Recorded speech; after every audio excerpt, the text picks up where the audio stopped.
Vamos a estar en el libro de Mateo, capítulo 11, y vamos a ver a Jesús.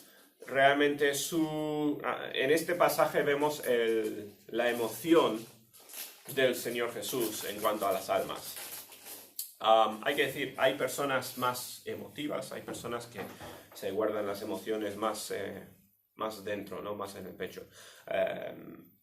Yo soy una persona que no muestra tanto igual las emociones como otras. Pero Jesús en este pasaje demuestra un corazón que le duele lo que está viendo, ¿no? Jesús, sabéis que pues tuvo 3 años de ministerio, bueno, como nos describe la Biblia, ministerio oficial en su vida aquí en la tierra. Desde luego estuvo sirviendo a Dios antes de que empezara ese ministerio. Pero durante este tiempo, este periodo de 3 años, pues Jesús estuvo viajando por la nación de Israel, visitando ciudades, predicando el Evangelio. Bien, eso fue su misión. Él no vino a sanar pues ciegos o paralíticos, aunque hizo eso. Él vino para predicar el Evangelio, para dar las noticias de la salvación, ¿no? La opción de ser perdonado por los pecados. Y la región principal donde ministró Jesús, donde pasó Jesús el tiempo, se llamaba Galilea, ¿no? Era una serie de pueblos. Ninguna ciudad grande, eran pueblos más bien pequeños, en una región, ya sabéis, alrededor del lago de Galilea, o el mar de Galilea. Ahí pasó la mayoría de su tiempo Jesús, y hubieron personas que le siguieron, hubieron convertidos, pero habían muchos más que rechazaron al Señor que los que aceptaron. Y para mí eso es un poco...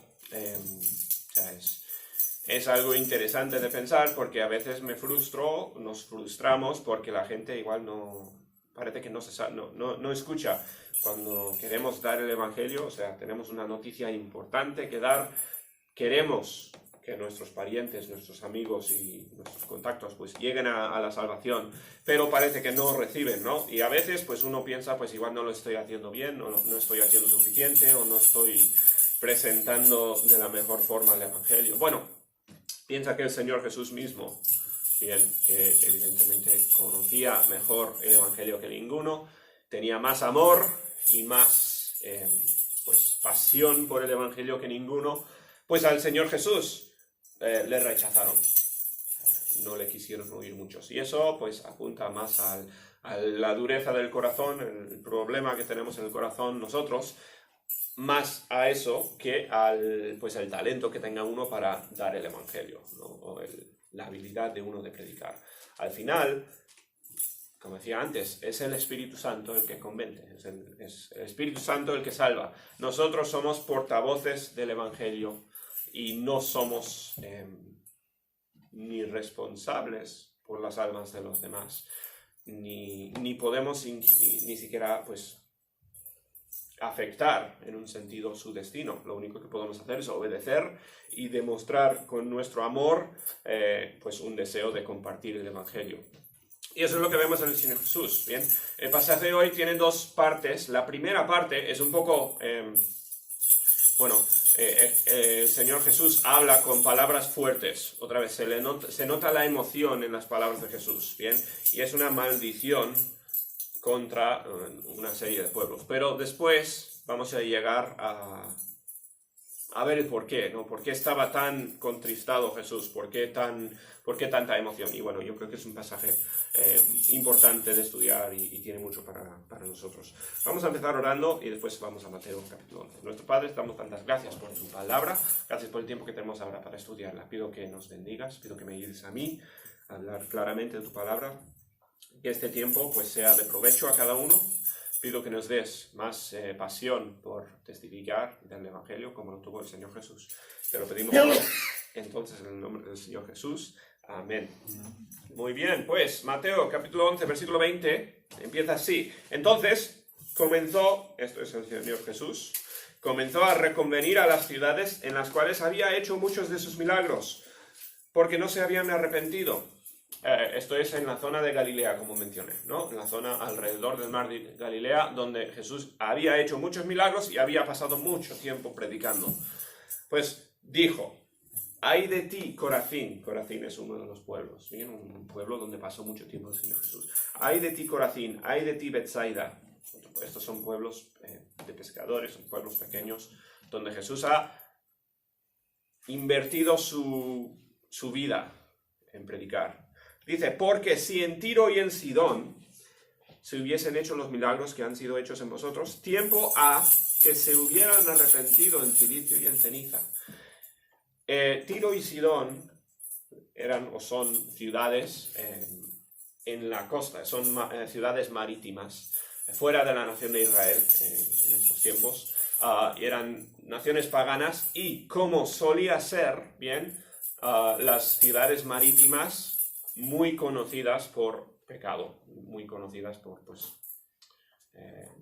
fornicación, y eran ciudades pues conocidas por su mundanalidad, por su pecado, bien. Eran lugares que para los judíos, bien, los judíos dirían, eso es un lugar malo, bien, y mirarían casi con orgullo diciendo, somos mejores que estos sitios, ¿no? De la misma forma que la gente pensaría en Sodoma y Gomorra, pues en tiempos muy antiguos, ¿no? Pues la gente veía Tiro y Sidón como ejemplos de ciudades pecaminosas, no servían a Dios, había mucho mal. Y bueno, hay muchos paralelos hoy en día también, ¿no? Se puede pensar en lugares donde pues la gente pues es mucha fiesta, mucha juerga, mucho pues carnalidad.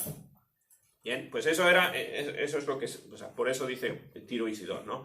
Pues dice, porque si en Tiro y Sidón, estas ciudades paganas, si hubiesen hecho los mismos milagros que en vosotros, se habrían arrepentido en cilicio y en ceniza. Esas son palabras fascinantes, ¿bien?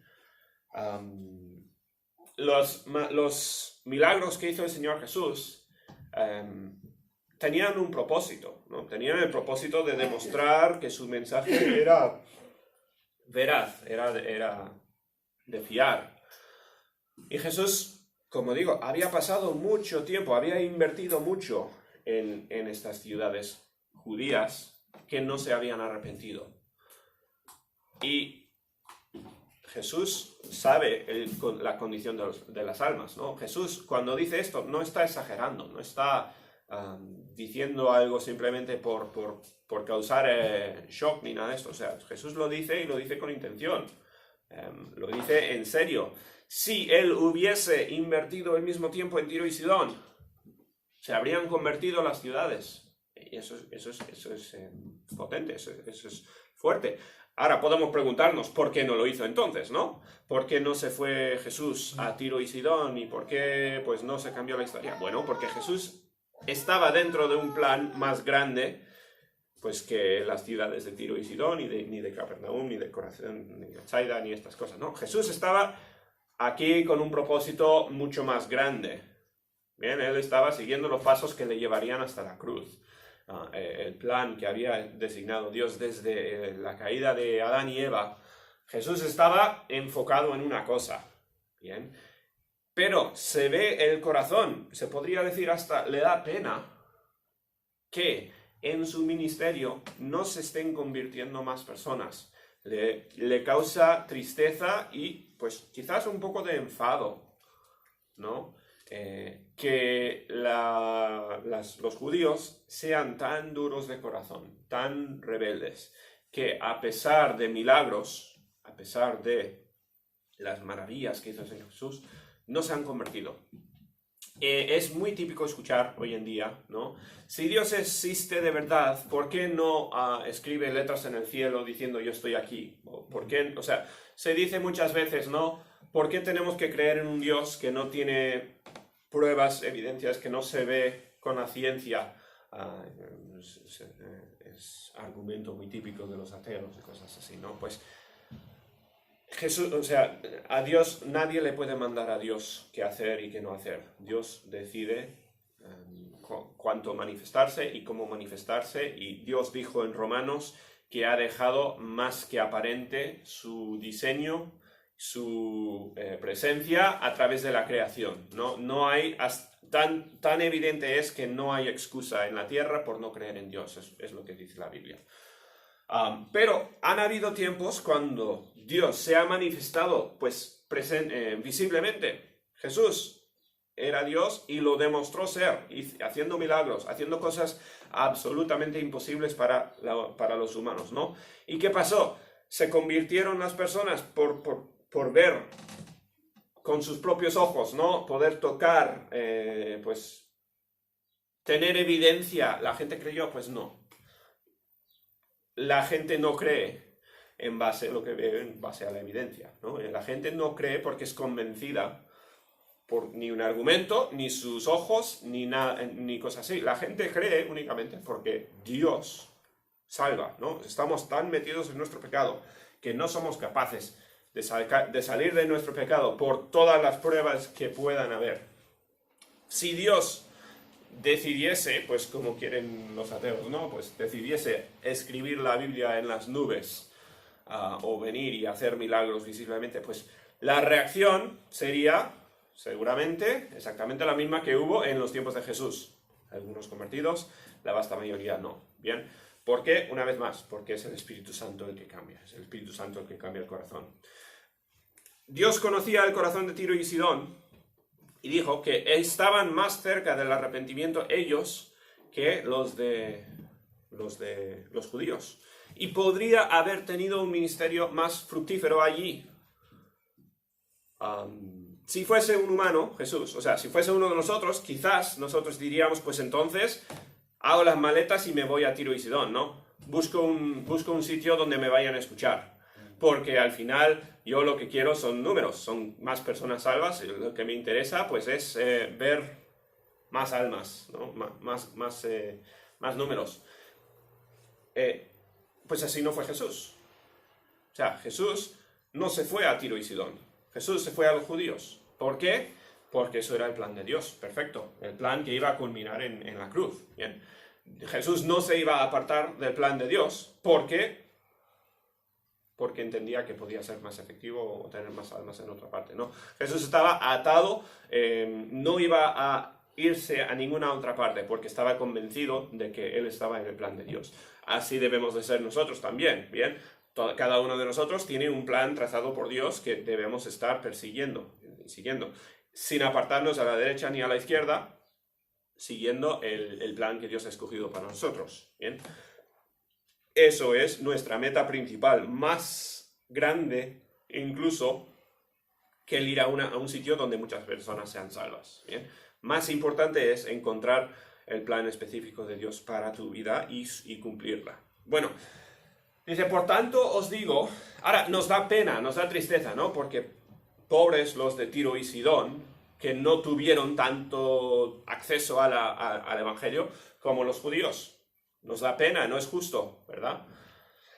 Bueno, aquí responde Jesús a la idea esta de la justicia, porque a nosotros no nos parece justo que Dios haya pasado, pues, que Jesús haya pasado mucho tiempo con unos y pues poco con otros, ¿no? Y lo mismo se podría decir de los que nacieron los que hemos nacido en el siglo XXI y los que han nacido o los que nacieron en los tiempos de Jesús. Dices, pues ellos han tenido más privilegio que nosotros, porque pudieron ver a Jesús con sus propios ojos, ¿no? Y nosotros, pues, pobres de nosotros, o sea, tenemos que fiarnos únicamente de la Biblia, como si fuese poco. Pero quizás nos da pena porque no nos parece justo, ¿bien? Al final, si los de Tiro y Sidón no podían escoger dónde iba a estar Jesús, ¿qué justicia hay? Bueno, Jesús responde a esta idea de la justicia, ¿bien? Y de una forma muy convincente. Y dice, por tanto os digo que en el día de juicio se va a juzgar a cada uno por sus acciones, ¿verdad? Cada pecado que se haya cometido, pues se dará cuentas por ese pecado. Ninguna cosa se le escapará a Dios. Sabemos que el cristiano llegará al día de juicio sin pecados a su nombre, porque ya han sido pagados. Eso es el misterio y la maravilla de la salvación, ¿no? Pero el que no ha sido salvo llegará al día de juicio con una lista de pecados, y será una lista larga. Bien, por lo menos si ha vivido unos cuantos años, pues todos somos muy buenos en pecar, muy prolíferos a la hora de pecar. Pues dice, en el día del juicio será más tolerable el castigo para Tiro y para Sidón que para vosotros. Y esto es fascinante porque humanamente hablando, que dijimos al principio, Tiro y Sidón eran conocidos por ser ciudades dadas a la inmoralidad.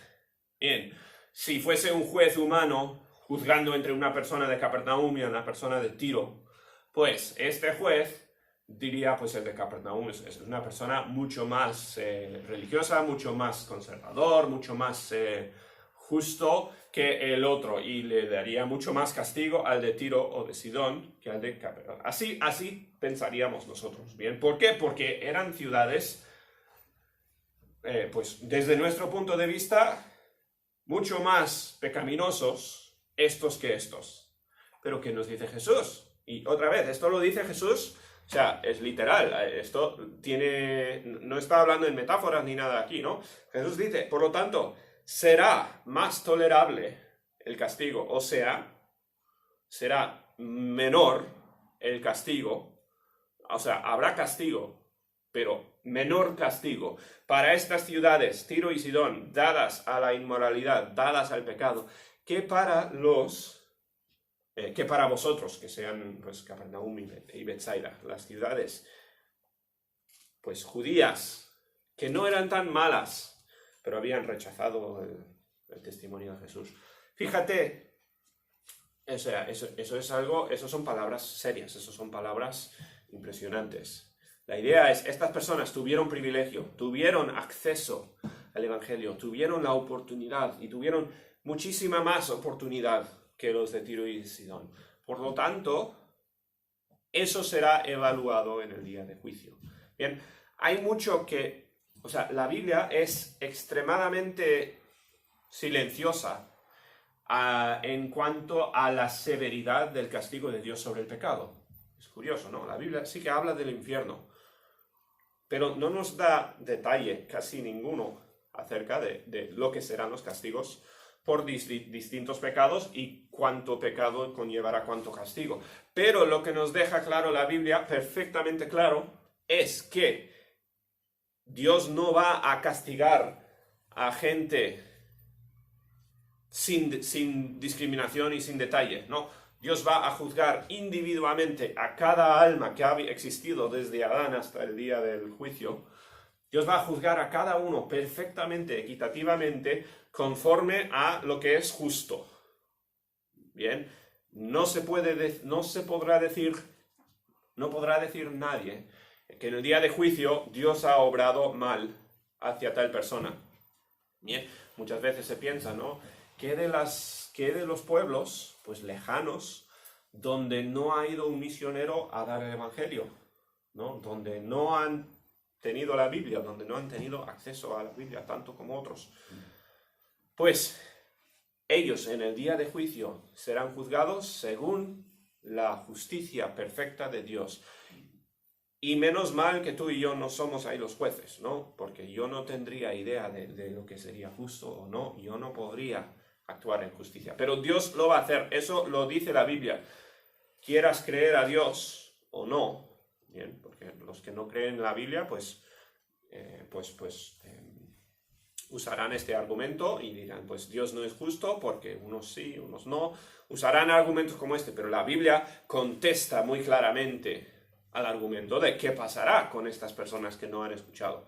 No nos dice la Biblia qué final tendrán, no nos dice cuánto castigo, ¿bien? Pero nos dice muy claramente que será más leve o será justo, el justo castigo conforme a lo que sea el merecido de estas personas. Y será mucho más leve para estas personas que no han escuchado el Evangelio que para los que escucharon y rechazaron el Evangelio. Otra vez, nosotros no sabemos poner el balance, no sabemos decidir cuánto pesa, quién recibirá más o menos, no lo podemos decir, no somos nosotros el juez, pero Dios sí, y podemos confiar completamente en que Dios es justo y Dios actuará en perfecta justicia. Muy fascinante este versículo, dice en el 23, y tú, Capernaum, que eres levantada hasta el cielo. Eso está hablando de privilegio. Bien, Capernaum, ¿qué privilegio tenía? Era un pueblo pobre, un pueblo de pescadores. ¿Qué privilegio tuvo? Pues tuvo el privilegio de tener a Dios caminando por sus calles, tener al Señor Jesús sanando a gente, predicando el Evangelio, estuvieron más cerca del Evangelio que ninguno. ¿Bien? Por eso dice, fuisteis o eres levantada hasta el cielo. O sea, tenía la misma presencia de Dios en la ciudad, como en el huerto de Edén, cuando caminaba Dios, ¿no? Extremadamente privilegiada Capernaum. Dice, tú Capernaum, está hablando evidentemente de las personas en la ciudad, no la ciudad misma. Las personas en Capernaum, dice, hasta el Hades, o sea, la muerte, serás abatida. O sea, con tanto privilegio serás reducido más que ninguno.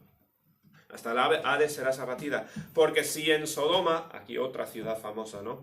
Porque si en Sodoma se hubieran hecho los milagros que han sido hechos en ti, habría permanecido hasta el día de hoy. Otra verdad, o sea, otra declaración de Jesús fascinante, ¿no? Porque todos sabemos lo que ocurrió con la nación, la ciudad de Sodoma.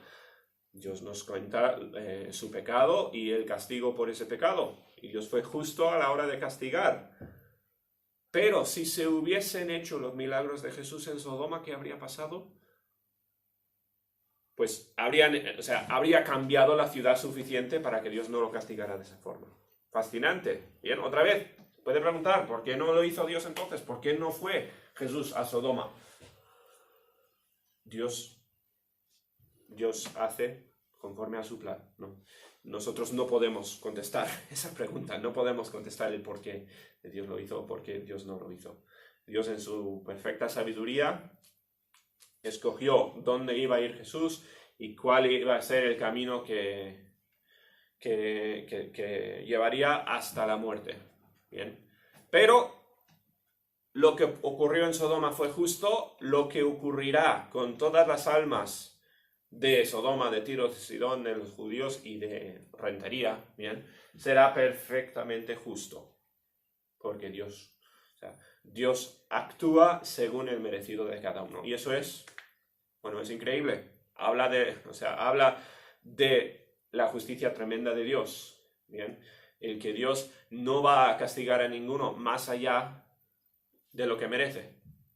Bien, cada uno recibirá lo que es justo. El cristiano recibirá la vida eterna en justicia porque Jesús pagó el precio que cargaríamos nosotros, ¿no? Porque Jesús ya lo sufrió. Dice, por tanto os digo que en el día de juicio será más tolerable el castigo para la tierra de Sodoma que para ti. Lo mismo que dijo para Tiro y Sidón. En aquel tiempo respondió Jesús diciendo, te alabo, Padre, Señor del cielo y de la tierra, porque escondiste estas cosas de los sabios y de los entendidos y las revelaste a los niños. Este es otro versículo que me fascina. ¿De qué verdades está hablando Jesús? Pues la idea es las verdades de la justicia de Dios, ¿no? El cómo va a actuar Dios, cómo va a castigar, cómo va a recompensar, cómo va a tratar Dios con el problema del pecado. Y cuando dice Jesús, cuando habla aquí de los sabios y los entendidos, ¿de quién está hablando? Lo más seguro, Jesús está apuntando el dedo hacia los que eran los fariseos, los escribas, los religiosos y los eruditos de su día, ¿vale? Seguramente, pues, era muy claro que se refería a ellos, ¿bien? Y la idea es, los fariseos y los eruditos, los que eran los líderes espirituales, tenían la responsabilidad de cuidar de los almas de la nación de Israel. O sea, tenían una responsabilidad tremenda, estas personas.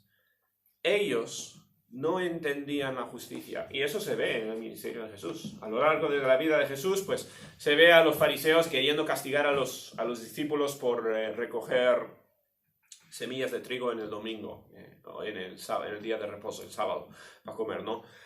Se ve a los fariseos queriendo apedrear a la mujer capturada en el adulterio. Se ve a los fariseos queriendo matar a Jesús, ¿no? Con una idea de justicia completamente ajena, completamente distinta a la idea de la justicia de Dios. Y de eso está hablando Jesús. Los misterios de la justicia de Dios fueron escondidos de los fariseos y de los escribas. ellos no lo entendieron. Bien, y fueron escondidos en gran parte los fariseos, pues por su hipocresía y por su orgullo, pues rehusaron seguir lo que estaba, o sea, porque están, por decirlo así, escondidos en la Biblia.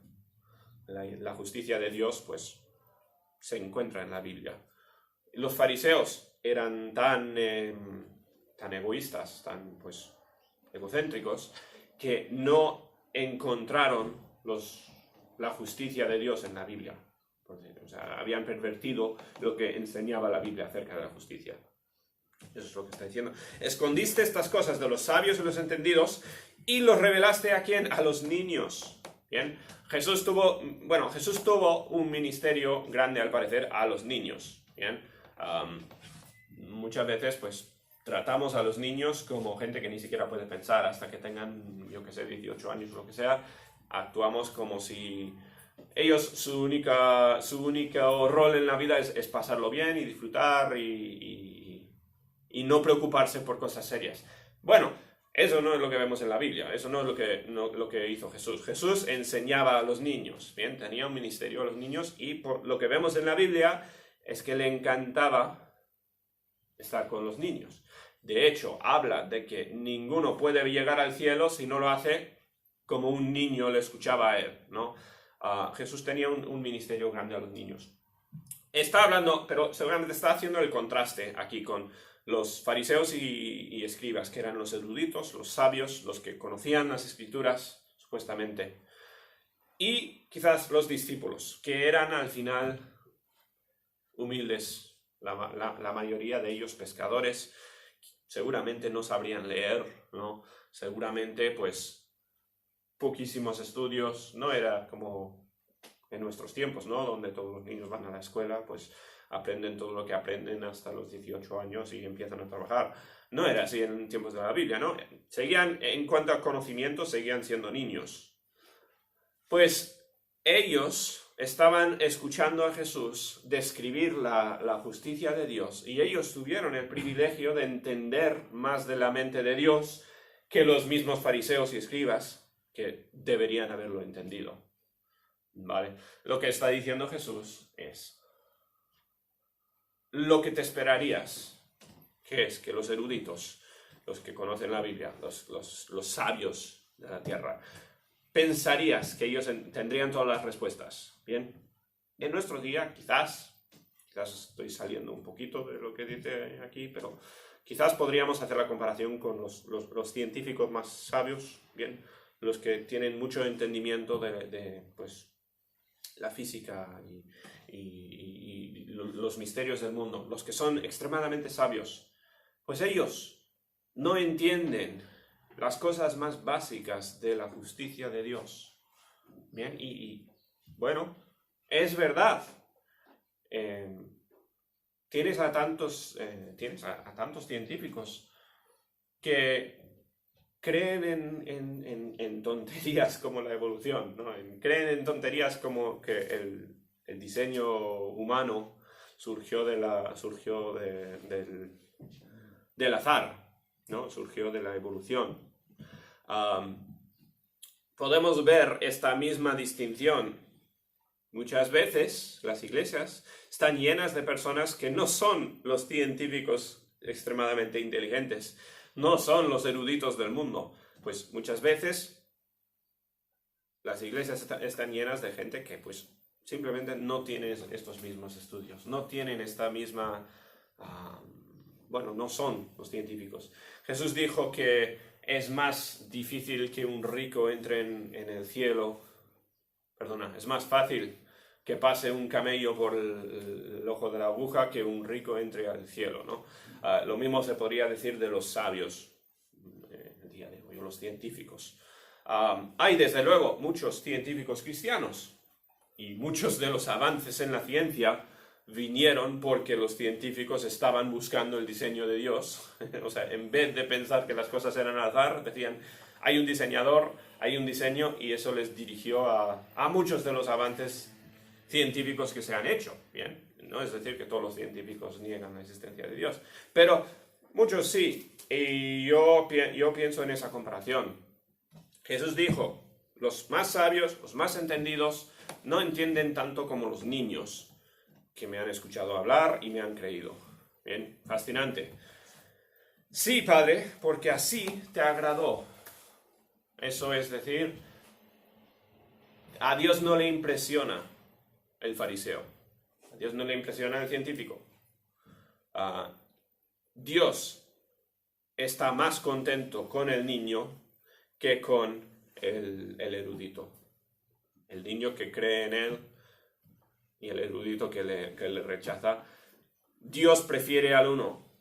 Muchas veces pensamos que somos muy buenos, o sea, la gente muy fácilmente se le crece la cabeza, ¿no? Y pensamos que lo que podemos hacer pues es maravilloso, es impresionante. Y quizás pues Dios nos mire y diga, menos mal que este hombre está en mi equipo. Así no es. No, ninguno de nosotros puede impresionar a Dios por mucho talento que tengamos o pensamos que tenemos. A ver, Dios te dio ese talento, ¿no? Y Dios le dio a otro quizás más. Dios te dio la cantidad que tú tienes. No le vas a impresionar a Dios. Ninguno. Y parece, ¿no?, que Dios le gusta ir hacia... o sea, le gusta escoger al humilde. Le gusta ir a por lo humilde de la tierra. Eso es lo que ocurrió en el ministerio de Jesús.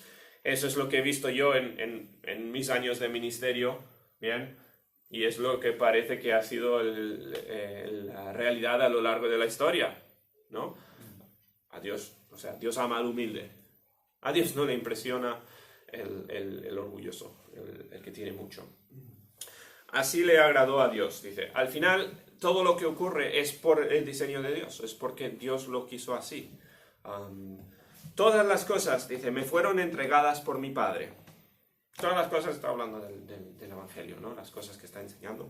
Fueron entregadas por mi Padre. Y nadie conoce al Hijo sino el Padre, ni al Padre conoce a alguno sino el Hijo. Bueno, esto está hablando de la unidad que hay en la Trinidad. Bien, el Hijo de Dios, el Señor Jesús, conoce al Padre como ninguno, y Dios conoce al Señor Jesús como ninguno, ¿no? Porque son Trinidad, son unidos, son uno. Dice, nadie conoce al Hijo sino el Padre y aquel a quien el Hijo lo quiera revelar. Nadie conoce al Padre sino el Hijo y a quien el Hijo lo quiera revelar. O sea, nadie conoce a Dios más que Jesús y los que Él decida revelárselo. Bien, los humanos...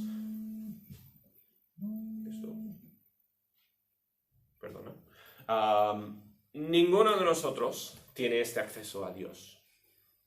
Cuando uno conoce a Dios es porque Dios decide revelárselo, ¿no?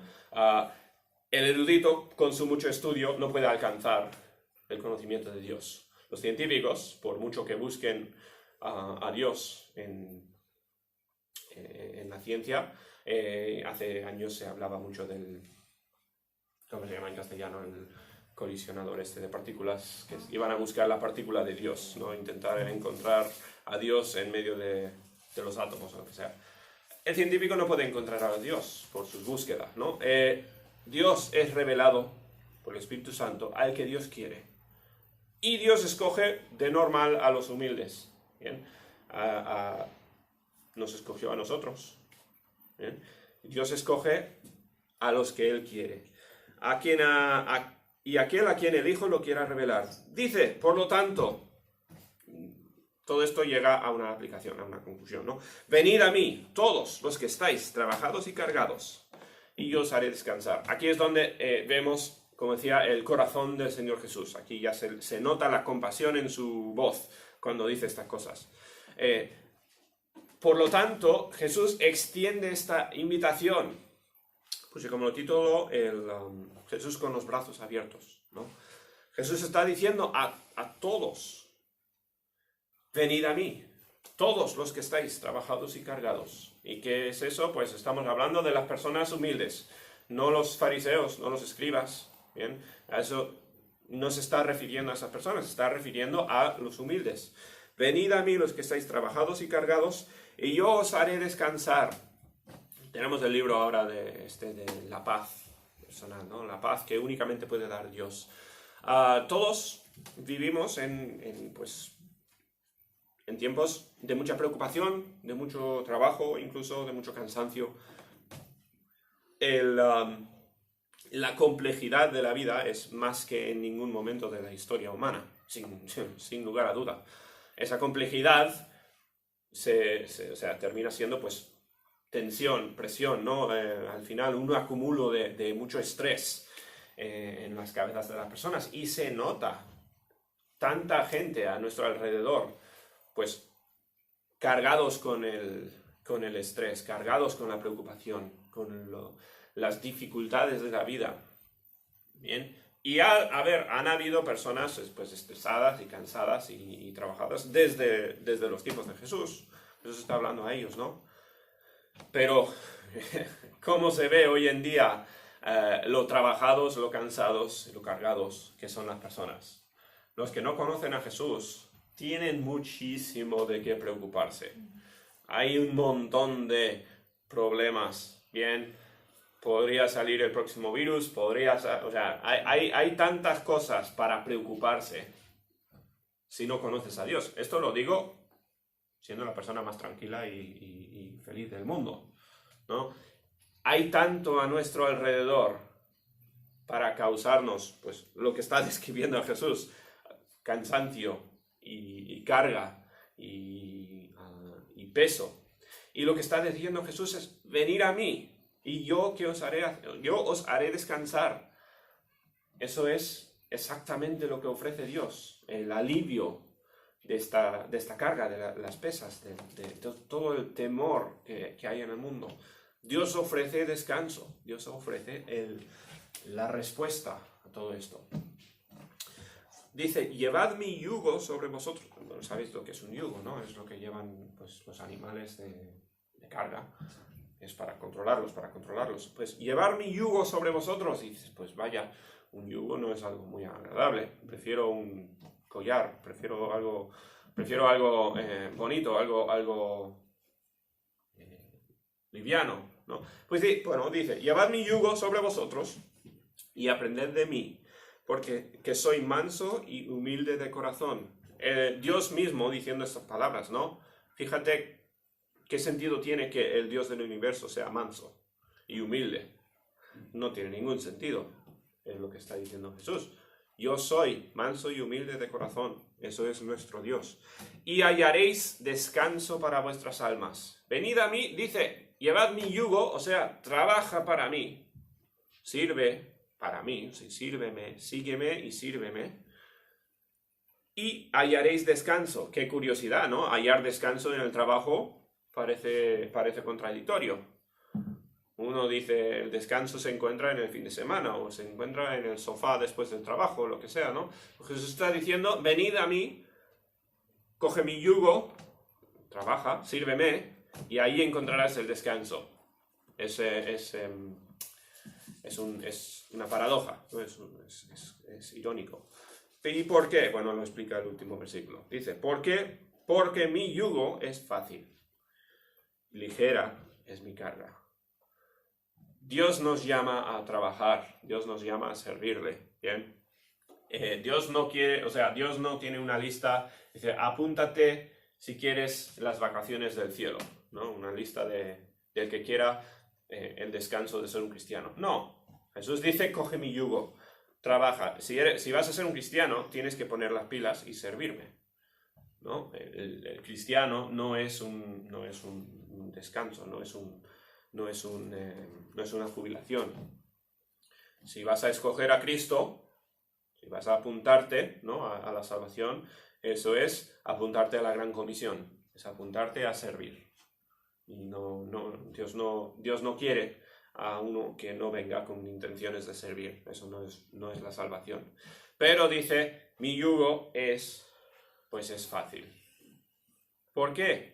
Alguno ha hecho la imagen o lo ha explicado así, es una forma bonita de pensarlo, ¿no? Quizás se refería a esto, no lo sé, pero en un yugo pues muchas veces se ven a dos animales juntos, ¿no? Porque el yugo suele tener dos 2 entradas, ¿no? Para sentarse sobre los animales. Y la idea, puedes imaginarte, pues entrar al yugo y es el Señor Jesús el que está a tu lado, ¿no? O sea, imagínate que tienes que llevar un peso tremendo, tienes que llevar una carga grande, pero al lado tienes a la persona más fuerte del mundo.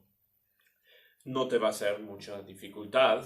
¿Por qué? Porque la persona más poderosa del mundo está a tu lado ayudándote. Es una forma de ver, es una forma de imaginarlo, ¿no? Es una idea bonita. Al final, lo que dice Jesús es, te pido trabajar, pero es un trabajo fácil o, se podría decir, pues, satisfactorio. Es un trabajo bueno. No vas a arrepentirte por este trabajo. Mi yugo, dice, es fácil, ligera es mi carga. Y eso es la llamada al cristianismo. ¿Bien? Es una llamada a servicio. Bien. Y fácil, fácil no significa que no tiene compromiso. No, fácil no significa elevar los pies y sentarse en el sofá y ver la tele, ¿no? Estamos hablando de trabajo. Pero estamos hablando de un trabajo que nos va a ayudar Dios y que va a ser la mejor opción, sin duda. Venir a mí, dice, si estás cansado, ven, porque mi trabajo es lo que necesitas, si estás cansado. Es una paradoja, sí, ¿bien? Y es difícil comparar, es difícil hacer una ilustración buena para traducirlo, ¿no? Para que lo entendamos. Pero es lo que dijo el Señor Jesús, ¿bien? Si estás cansado, necesitas mi trabajo, necesitas servirme, es la idea. Eso es lo que Dios ofrece. El Señor Jesús empezó pues demostrando esta carga que tenía por la salvación de la gente. Hablando de Tiro y de Sidón, de Betsaida y de Corazín, ¿no? Y demostrando dolor en su alma porque no se arrepentían las personas. Y termina con esta llamada diciendo, casi pues rogando a la gente, no, por favor, venid, porque esto es lo que necesitáis. No es un ruego de necesito más personas, necesito más siervos para cumplir la tarea. Eso no es la actitud de ruego del Señor Jesús. Es ruego por su compasión, ¿no? Por su amor, por su deseo de bien hacia las personas. Es Jesús con los brazos abiertos diciendo, venid a mí porque lo necesitáis. Estáis cansados, estáis cargados, estáis preocupados, tenéis una vida difícil. Pues todos tenemos cargas y dificultades, y algunos tienen más que otros, desde luego, ¿no? Pero todos vivimos en una época pues, donde hay mucha preocupación, hay mucha carga. Jesús es la solución, Jesús ofrece el alivio. Bien, y por eso tenemos estos versículos. La canción que escuchamos antes, ¿no? Se llamaba eso, Almas Rescatar. Jesús al final aquí nos estaba poniendo el ejemplo. Jesús volvió al cielo, ¿no? Jesús ya no está caminando por las ciudades predicando el Evangelio. ¿Qué hizo? Nos dejó a nosotros ese trabajo. Ya estamos nosotros para imitar a Jesús con el mismo corazón, la misma pasión que tuvo Jesús por las almas debería ser la nuestra. ¿Bien? Deberíamos estar allí intentando rescatar almas, intentando predicar de la forma que lo hizo Jesús. No nos preocupemos cuando, como con Jesús, muchos no respondieron, porque algunos respondieron. Hubo alguna respuesta. ¿Bien? La respuesta está en manos de Dios. El trabajo es nuestro. Nosotros tenemos que servir, hacer nuestra tarea. Y será una tarea fácil, será una tarea ligera. Eso es lo que promete el Señor Jesús. Bien, pues ahí vamos a dejarlo. Vamos a terminar orando. Que el Señor nos ayude a servirle a Él, a buscar su trabajo. Nuestro Padre, te damos gracias por el día que nos has dado, gracias por el tiempo de tu palabra. Pido, Señor, que ayudes a cada uno de mis hermanos. Pido por los de aquí, pido si hay alguien viendo en internet que pues no ha escogido tu carga, no ha escogido servirte a ti. Pues pedimos por ese alma, pedimos que tú obres en su vida, le salves a esa persona.